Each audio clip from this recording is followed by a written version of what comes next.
They came to the other side of the sea, into the country of the Gadarenes.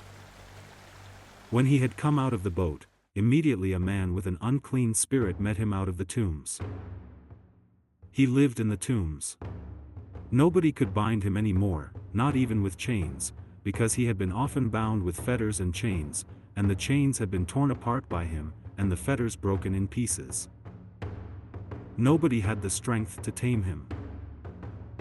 Always, night and day, in the tombs and in the mountains, he was crying out, and cutting himself with stones.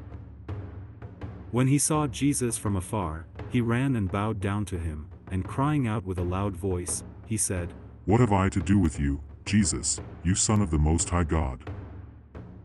I adjure you by God, don't torment me." For he said to him, "Come out of the man, you unclean spirit."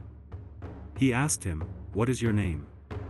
He said to him, "My name is Legion, for we are many." He begged him much that he would not send them away out of the country. Now on the mountainside there was a great herd of pigs feeding. All the demons begged him, saying, "Send us into the pigs, that we may enter into them." At once Jesus gave them permission. The unclean spirits came out and entered into the pigs. The herd of about 2,000 rushed down the steep bank into the sea, and they were drowned in the sea. Those who fed the pigs fled, and told it in the city and in the country.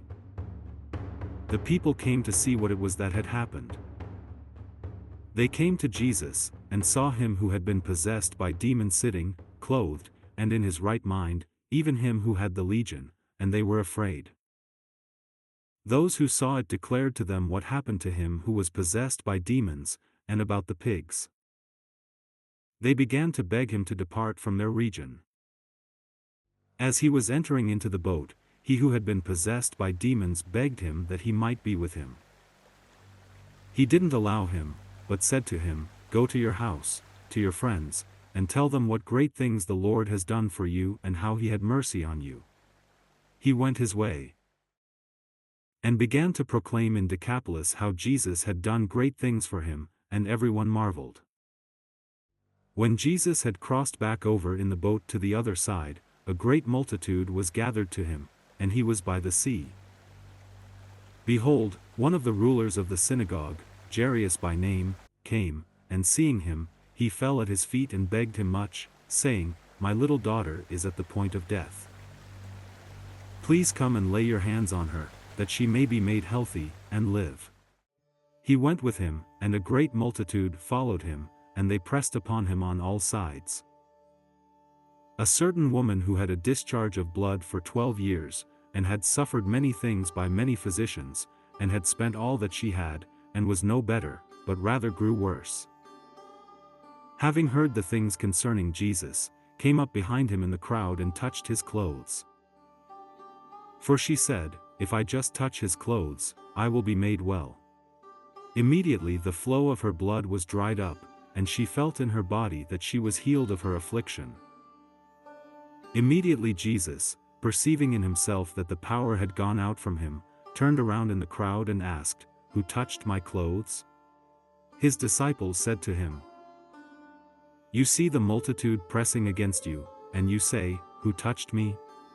He looked around to see her who had done this thing. But the woman, fearing and trembling, knowing what had been done to her, came and fell down before him, and told him all the truth. He said to her, "Daughter, your faith has made you well. Go in peace, and be cured of your disease."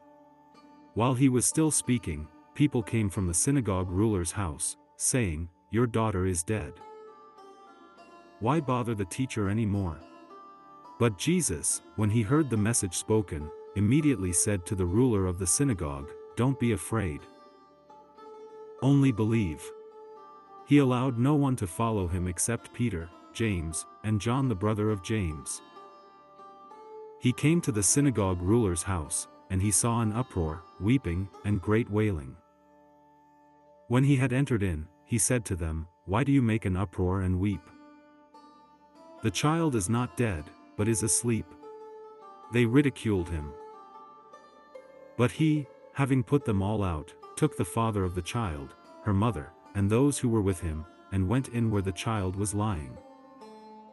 Taking the child by the hand, he said to her, Talitha Kumi, which means, being interpreted, Girl, I tell you, get up.